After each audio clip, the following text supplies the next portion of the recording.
E agora voltamos no bloco 2 para falar um pouquinho sobre a questão da saúde mental e aprendizagem e o quanto a questão do sofrimento psíquico tem impactado na aprendizagem dos estudantes, né? E aí, do que a gente está falando quando fala de saúde mental, né? Antes relacionava-se saúde mental a uma patologia. E não é isso, né? Saúde mental, o bem-estar, tem a ver com a questão econômica, tem a ver com uma questão social, tem a ver com uma questão financeira, né? Tudo isso é saúde mental. E aí, pensando no contexto escolar, saúde mental e o quanto isso tem impactado no aprendizado, né, das crianças, dos adolescentes, e aí trazer para Kelly, trazer para Cris, trazer para Jaque, mas agora fiquei curiosa aqui com a Cris, que também, como eu, está estudando, né, nós somos estudantes na educação de inclusão, né, e o quanto a gente tem se aventurado em muitas coisas, e uma delas, né, é falar sobre a questão da inclusão agora e pensando no contexto da saúde mental. O que você tem percebido, né, Cris? Você está fora de sala, você está na gestão, né, não tá, mesmo que está fora de sala de aula, ainda assim tem uma preocupação muito grande, né?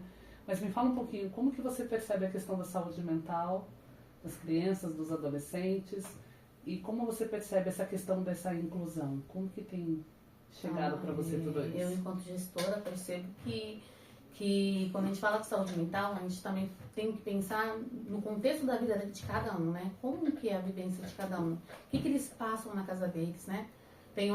Muitas vezes a gente tem aluno que a primeira refeição acontece aqui na escola.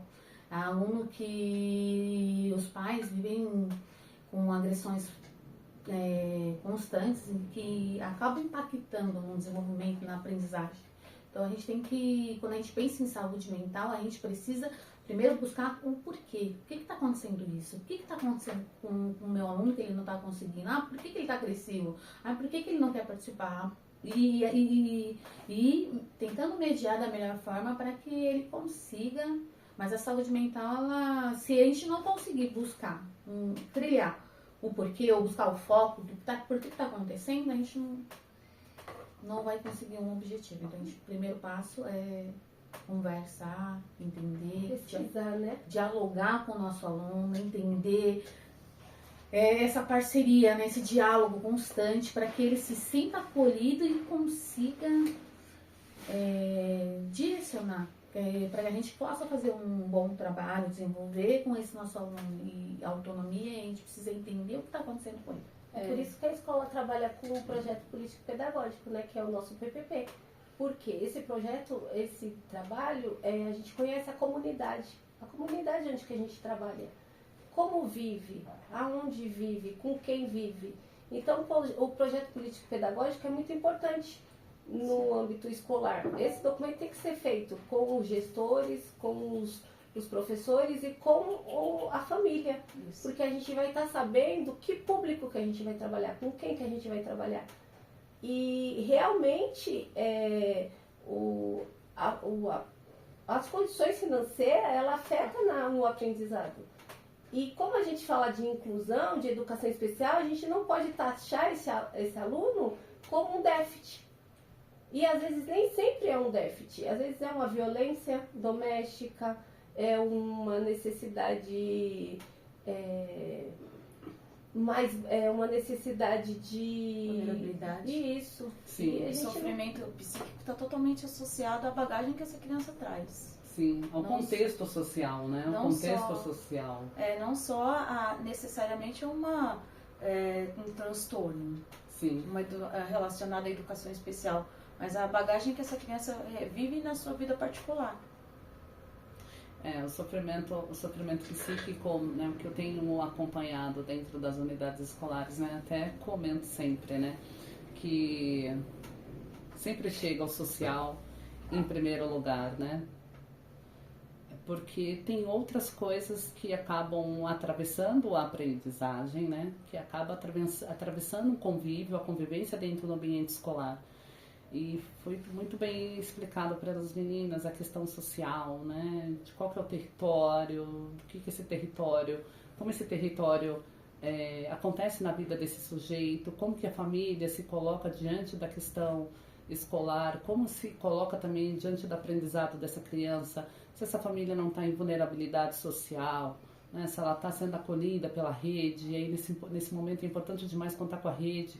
E a rede eu estou fazendo menção à UBS, que é as Unidades Básicas de Saúde, ao Centro de Atenção Psicossocial, que é o CAPS, aos CRAS, que é o Centro de Referência de Atenção Social. O quanto a gente vem, né? O quanto, desde quando eu cheguei nas unidades escolares, eu tenho articulado com a rede protetiva, a gente chama de rede protetiva, que é a rede que vai ancorar essa família para, primeiro, apoiá-la em toda essa questão social para depois a aprendizagem acontecer, né?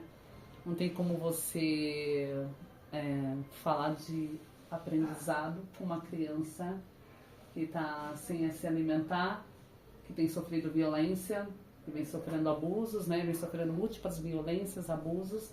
E aí a gente, como que fala de aprendizado, né? Que aprendizado é esse que a gente está falando, né? E aí pensando nisso, né? Como que... Eu sei que vocês, né?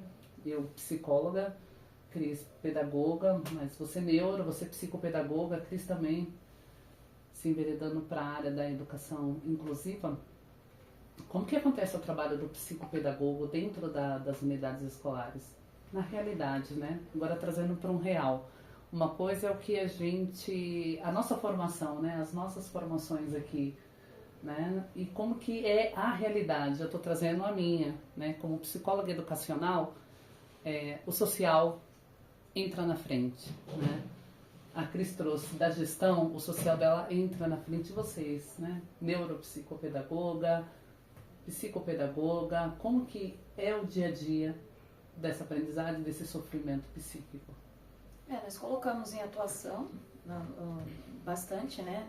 Todos os dias a psicopedagogia, porém não somos contratados como psicopedagogas. Mas é impossível não desenvolver as ações com base em cima da psicopedagogia.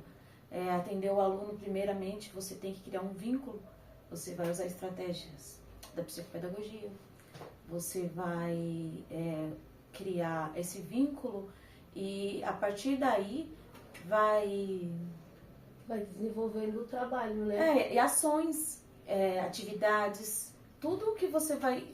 Tudo torneio em volta da psicopedagogia. Né? Formação com os professores, né? Sim. Tudo um ciclo, né? É um ciclo. E a gente acaba trabalhando essas diferenças de cada um, a especificidade de cada um. E contribui muito, sim, no nosso dia a dia a psicopedagogia. Sim. E isso está ancorado dentro do BNCC, dentro da Lei de Diretrizes e Bases? Como que vocês fazem essa relação? Ou o que está lá é uma teoria e a prática é bem outra? A lei, ela vem dizendo que todo mundo tem que ser incluído, né? Que tem a lei que tem na Lei de Diretrizes e Bases, na BNCC, que todos têm que ser incluídos. O nosso dia a dia, ele é bem específico, né? Bem particular, vai para cada realidade. Porque assim, Gi, vamos supor, uma escola particular, ela não tem uma realidade de uma escola na periferia, né? Então a gente começa a atuar de um modo diferente, tem um olhar diferente, né? Todos têm que ser incluídos, mas cada um com a sua necessidade, porque a gente não está falando nem só de uma patologia ou de um déficit, é de um todo que a gente tem que trazer pra gente, né, no nosso dia a dia, da gente ter um olhar. É igual ela falou, não somos contratadas como psicopedagoga, mas se você não atuar, não se especializar, você não consegue trazer, fazer um trabalho realmente que... O trabalho, para ser efetivo, eu acho que de extrema importância essa formação da psicopedagogia. O estudo de cada dia, né? Você se aprofundar a cada dia na teoria, é igual a gente falou, que a saúde mental tá relacionada com o financeiro, com o socioeconômico, né, de cada um, porém tem professores, ou até a comunidade, tem déficit, tem autismo, e às vezes a gente tem que separar, né, do que é o autismo e da criança que realmente está sofrendo lá as suas necessidades socioeconômicas. Sim. Em alguns casos a gente percebe sim essa confusão, né, em relação a dificuldade da criança aprender em sala com uma questão de transtorno. E acabam cobrando isso da gente, né, Jaque? Sim, Tem como sim. você fazer um relatório? Tem como Isso. você observar essa criança? Tem como você conversar com aquele aluno que está correndo pela escola o dia inteiro, que não quer aprender, que não quer ficar em sala de aula? Como se uma única conversa possibilitasse. E é claro que é óbvio que a gente faz esse acolhimento, né? Fiz diversos, né? Kelly faz, Jaque faz, Cris também faz. Então, é claro que a gente vai fazer esse acolhimento. Mas o que é que você está vendo, né? Que essa criança que está se movimentando, talvez ela esteja em sofrimento justamente porque não esteja conseguindo aprender e não aprende por quê. E aí a gente buscar um motivo pelo qual, né? Esse contexto social, todo esse contexto da não aprendizagem. Que sofrimento é esse, né? Porque ele não está dedicado a uma aprendizagem, também tem a ver com... Também coloca ele num sofrimento. Meus coleguinhas conseguem. Meus coleguinhas conseguem ler, conseguem escrever, conseguem participar, conseguem brincar, conseguem jogar, conseguem correr. E eu não, né? Então, o que me cabe? Fazer o que eu consigo. E aí, talvez o que ele consiga é isso. É ficar fora de sala de aula, ficar circulando, enfim. Então, o quanto a questão desses estereótipos que vão colocando, né? Como as meninas acabaram de mencionar. Olha ali, talvez ele tenha algum probleminha, converse com ele ali que talvez ele tenha alguma coisa. Não é só isso, né, gente? A gente olha um todo, como bem a Kelly mencionou, é o todo que é observado. E agora a gente vai pro bloco 3.